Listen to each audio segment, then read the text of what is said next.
indeed our calling. It is indeed what we have been anointed and asked to do. Dr. King's dream and vision still inspires our work. But it is painful to see the great canyon dividing people in this nation. Indeed, since 2000, the relative wages, the relative income of middle and lower income Americans has simply not gotten better. And what you begin to see is it begins to affect spending and business. It begins to affect quality of life. People say, have I arrived? I have my job, I have my car, but I look up and I still can't pay the bills. Indeed, in this city, in this region, the foreclosure rate is rising, where people who've invested and bought their American dream home are having difficulty affording to pay the mortgage combined with all the other household bills. This is the face of America in 2006. But I speak not as one who believes or thinks that the glass is half empty. I believe and firmly state that the glass is half full.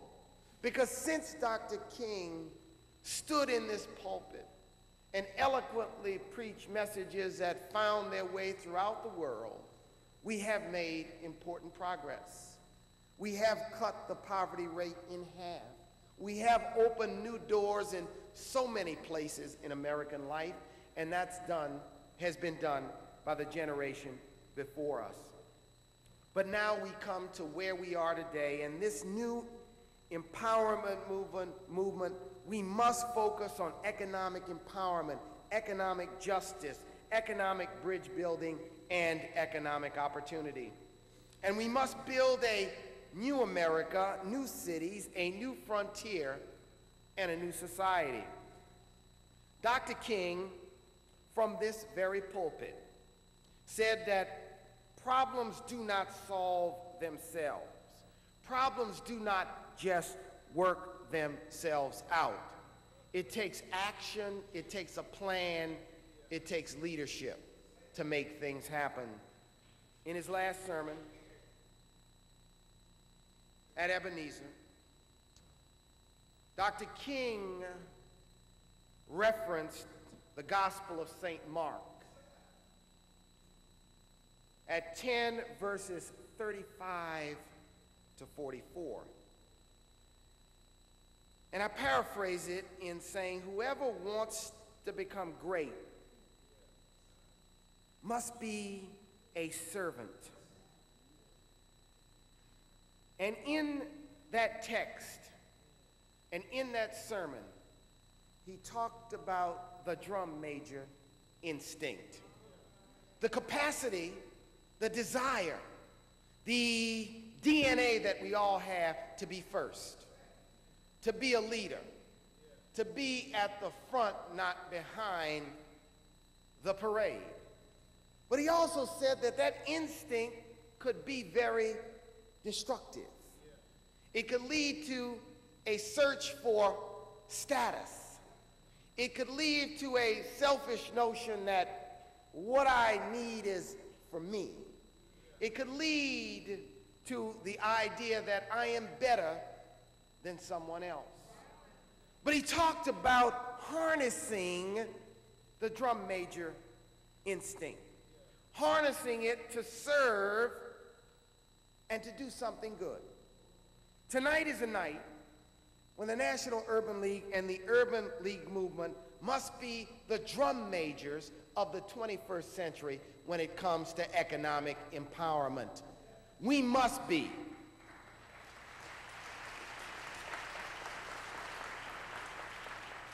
We must be the new leaders to define this new movement, because it is indeed consistent with our roots. But in the 21st century, it means more than programs, although it means programs that reach people. It means public policy. It means building new partnerships. It means that we must become stronger, more visible community leaders. It means that we must be, if you will, drum majors in the suites and on the streets. It means we must be drum majors with our friends in the business community and with our friends in the civil rights community.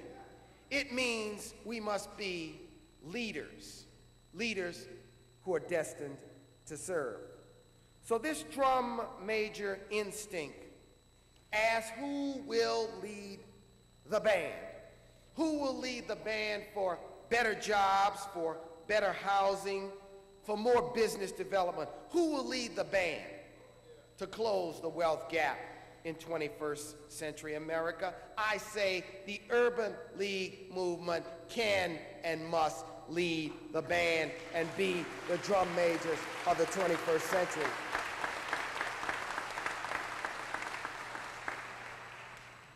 There's a lot that certainly can be done. And I want to share some action steps with you. But Congress could do something immediately to send a message that it is serious about closing, and that is to simply raise the minimum wage.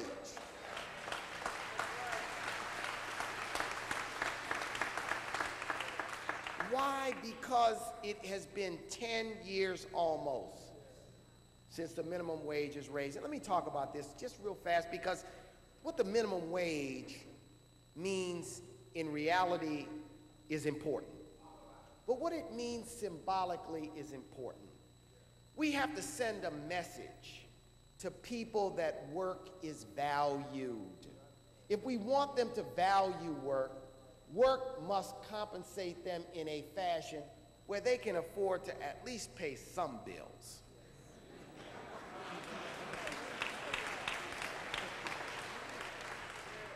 So I think that that is a small but symbolic step, and we're going to work to take that voting rights coalition and put it together to get the minimum wage raised.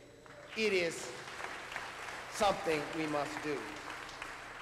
So here are some steps that we are going to take. First, I'm going to ask you to join me in a new campaign, a campaign for economic empowerment to end poverty and build wealth in America.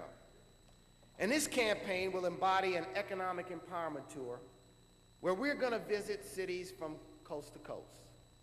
And we're going to bring our message of jobs and housing, business development and financial literacy to communities across the nation. Hold town hall meetings, have workshops, highlight the very important work the Urban League affiliates are doing, because we want the community to know about the work you're doing, but we want them to know that we're only scratching the surface in terms of the people who need our help and need our services. And we also want to bring a message to our community that closing the economic gap and the economic divide is not simply about what will someone else do for me, that it also embodies some self-determination. What will I, what will we, what will individuals and families and communities do for themselves? We cannot fall into the trap of believing that the destiny to closing the economic gap is all about, solely about what someone else will do for us. We must be about economic self-reliance. So we're going to launch this campaign, and we are going to launch this tour, and we're going to go to cities from coast to coast with this very important message. Second, very shortly, in a few short months, we are going to learn the names of those who want to succeed President Bush to become the 44th president of the United States. This year, Governor Dean and Mr. Melman will be with us here in Atlanta. We've given them each an opportunity to come and talk to us. Howard Dean, the head of the DNC, and Ken Melman, the head of the RNC. And I've invited them here because we want to be